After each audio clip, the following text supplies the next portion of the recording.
Laura?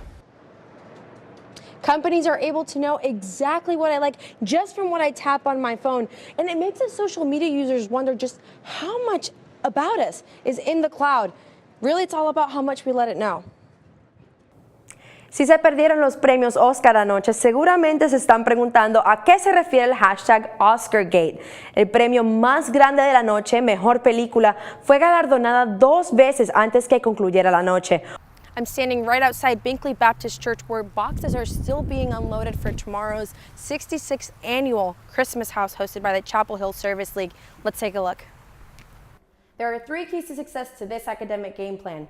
An academic progress rate of at least 985, a graduation success rate of at least 90, and a federal graduation rate of at least 13% greater than that of the student body. And how does Carolina measure up? Covered by many, written by the one and only. As with most of Blind Boy Grunt's songs, it's one of those anyone knows. Hey, Mr. Tambourine Man, play a song for me. I was definitely scrolling through my Instagram feed, and just to give you an idea, on the Discover page, you have a selection of pictures from random users based on things you've liked in the past. Back to you.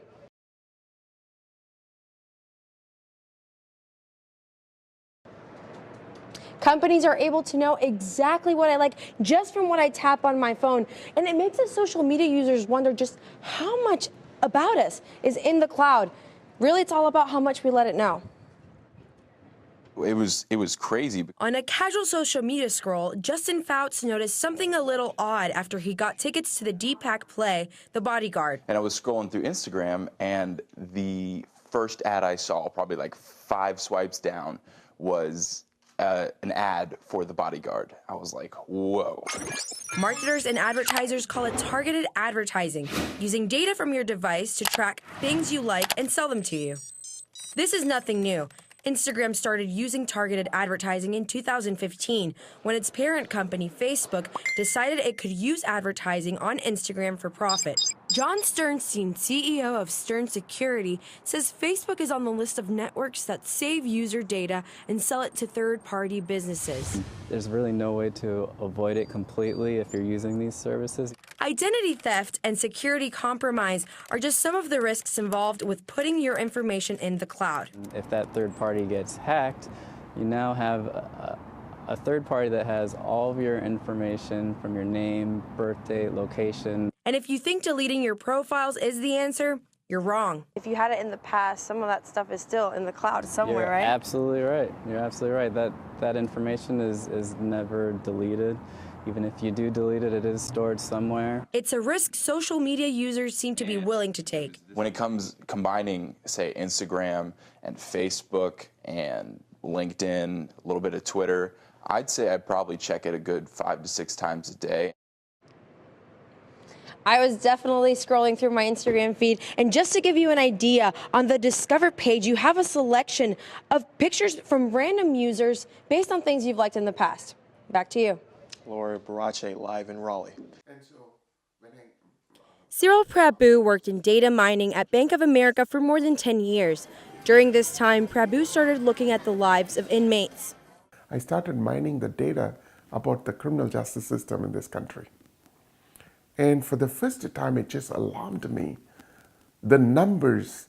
As of March 2017, North Carolina's total inmate population is more than 36,000, and in South Carolina, the total inmate population is more than 21,000 for the 2016 fiscal year. In his research, Prabhu found that children with parents in prison are more likely to end up in prison themselves, such that every single day, nationwide, about 4,500 sons and daughters become second-generation inmates. That's about 1.6 million children in a year. If you have 1 million of them end up in a prison, from jail to prison, you have a $30 billion industry. Prabhu left his corporate job and created Proverbs 226, a ministry that works to better the relationship between incarcerated parents and their children to break that cycle. Train up a child in the way he should go, and when he is old, he will not depart from it. And so the core of this mission is to help train the child. In 2012, he first visited incarcerated fathers at Kershaw Correctional in South Carolina. And I talked to those men, and I said to them, I want to stop your children from coming into prison. This was in 2012. There were 20 guys that joined me on that day. And today we have about 2,000 children just in that one prison that is now being served by this ministry.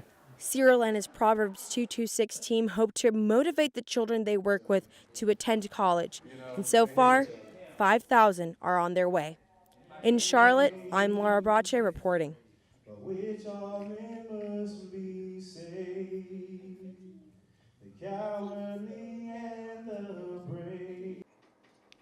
That's Musso, standing 4 feet 10 inches tall and weighing 80 pounds. He hopes to become an MMA fighter. My goal is to start amateur and make my way up into the pro and go into the UFC. Mu is a 9th grader at Chapel Hill High School. And after class, he spends most of his time in the weight room or following the MMA. MMA stands for mixed martial art, and it's when you combine all the fighting styles. Mu got involved in MMA fighting with his friends from school. He trains every day from when the bell rings to grow bigger and stronger. Mu is also one of the many Karen refugees resettled in Chapel Hill. We came from a camp called Mela, and I moved when I was 6 years old in 2008. He remembers being picked on by the bigger and older kids in Thailand. I had some bullies back there because I was a little kid. They would throw my backpack in the river and get my papers all wet. Mu looks up to Irish MMA fighter Conor McGregor, who he hopes to meet in the near future. But as a Chapel Hill implant, Mu also has a favorite ACC team. I like UNC because I live in Chapel Hill and my parents work at UNC. And I know a lot of friends and people that go to UNC. And maybe he'll become a Tar Heel one day after he bulks up for the MMA. In Chapel Hill, I'm Laura Brache reporting.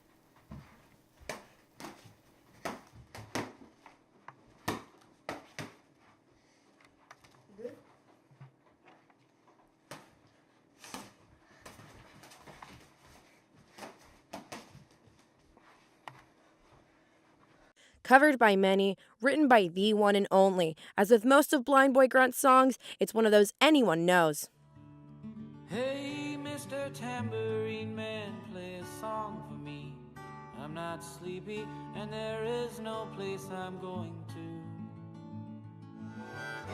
That's exactly why UNC biology professor Peter White and his band, the Bob Dylan Regulars, rehearse it for their upcoming tribute concert. Bob Dylan is the newest Nobel laureate in literature after a 15-year nomination, but as a songwriter and a rock star, not many are for it. White, who's studied Dylan's life and works, thinks the award is well-deserved and even long overdue. I think what the award represents in the end is kind of a lifetime achievement award and a kind of a body of work that really influenced art and writing and influenced everybody. Someone who would disagree, UNC Spanish literature professor and writer Luis Gomez. I really do not think that I could compare him to the big ones. Sophocles, Dante, Shakespeare, Cervantes, or even more recently, Borges, who never received it. Or even Milan Kundera, alive at 80-something years old. UNC lyricist Bland Simpson commented that the Academy's choice has opened a new door in interpreting what is literature. But throw the prize out the window, and no matter how times are a-changin', Bob Dylan will still be the best to people like the Bob Dylan Regulars. In Chapel Hill, I'm Laura Brache reporting.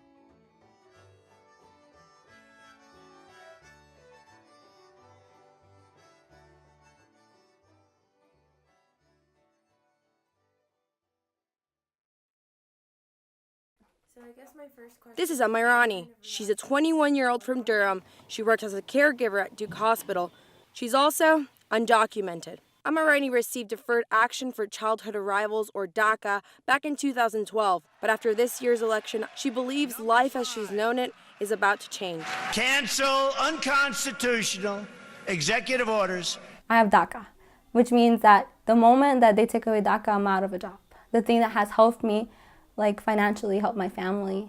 Attorneys who handle these kinds of cases, like Yesenia Polanco, advise undocumented people to not worry just yet. We're hoping that the community understands and continues to live their life normally, peacefully, working hard for their children, sending their children to school, and avoiding interactions with the police and ICE. Deborah Weissman of the UNC School of Law believes law enforcement in our area is not going out of their way to arrest immigrants, and that although President-elect Trump has appointed officials openly against immigration, enforcing some policies in his platform would be very hard to achieve. I don't know that there'll be a mass deportation just because of the bureaucratic burden to accomplish that. But that doesn't mean that the threat of that isn't real, isn't palpable, and doesn't affect our community. So people are scared. Amirani worries about her friends and family who are thinking about renewing their DACA. And for the time being, her only option is waiting. I know a lot of people, they're doing the renewals now. And it's like, you run that risk of not getting renewed again and being listed as to be deported. In Chapel Hill, I'm Laura Brache reporting.